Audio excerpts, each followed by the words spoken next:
Selamat pagi anak-anak ibu yang hebat dan salam sehat selalu. Hari ini materi kita bab yang kelima dengan tema meneladani karakter dan sikap Yesus. Pada materi ini kita akan mendalaminya dalam 5 subtema.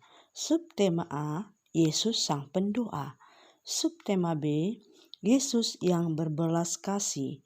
Subtema C, Yesus sang pengampun. Subtema D, Yesus pejuang kesetaraan gender. Dan yang kelima, subtema E, Yesus peduli terhadap penderitaan sesama.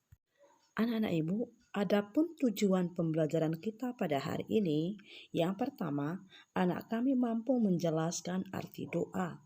Lalu yang kedua, anak kami mampu menjelaskan makna doa.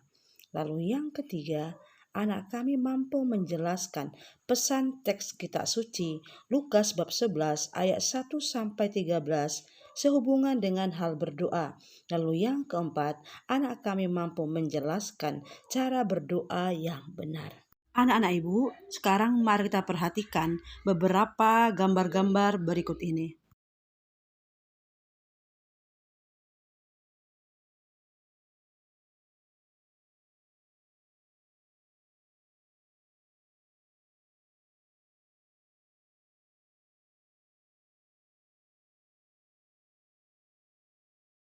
Anak-anak ibu, dari gambar-gambar yang kita perhatikan bahwa itu adalah kegiatan sedang berdoa.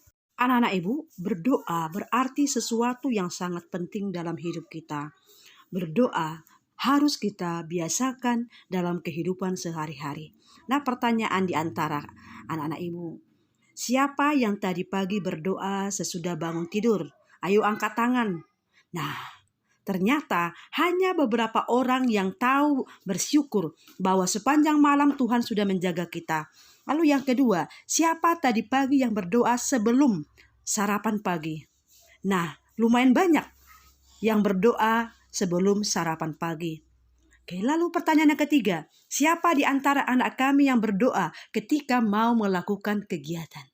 Nah, ternyata yang berdoa sebelum melakukan kegiatan hanya sedikit orang. Nah, kita belajar dari Yesus bahwa Yesus adalah seorang pribadi pendoa. Seluruh hidup dan karyanya dihayati dalam kesatuan dengan Bapanya. Sebagai seorang pendoa, Yesus melihat hidupnya sendiri adalah suatu doa yang dipersembahkan kepada Bapanya. Nah, anak-anak ibu, sekarang kita akan mendalami sebuah cerita, yaitu berdoa agar tidak menangis.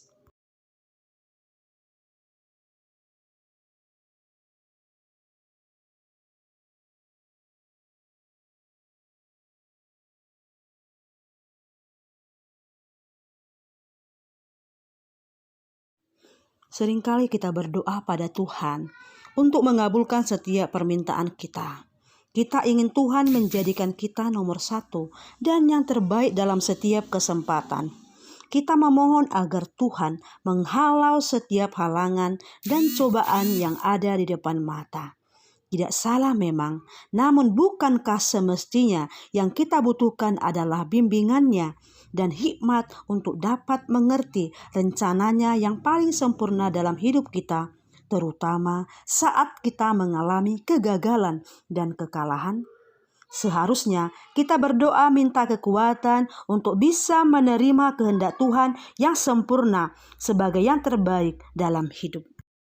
Doa adalah sarana komunikasi antara manusia dengan Allah.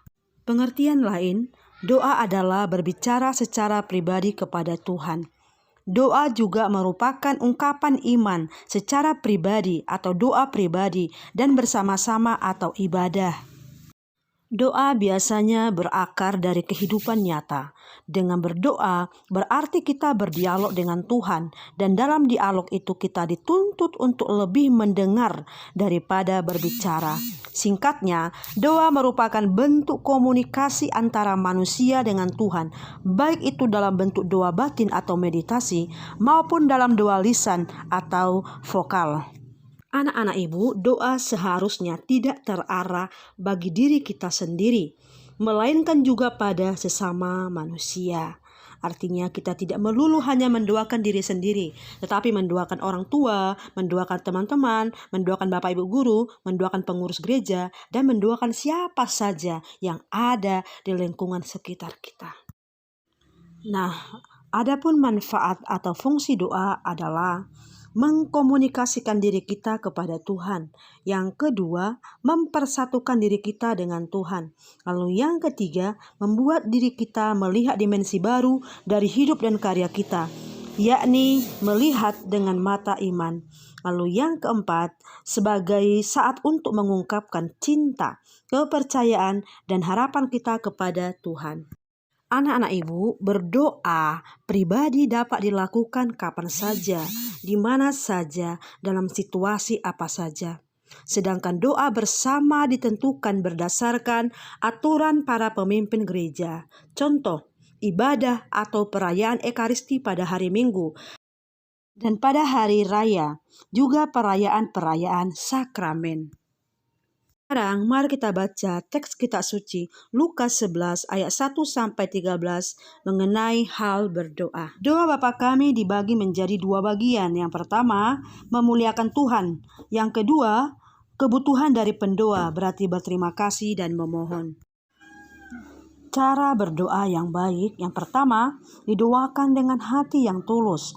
Yang kedua, berakar dan bertolak dari pengalaman hidup. Yang ketiga, diungkapkan dengan rendah hati dan penuh iman kepada Tuhan. Yang keempat, berdoa secara batinia.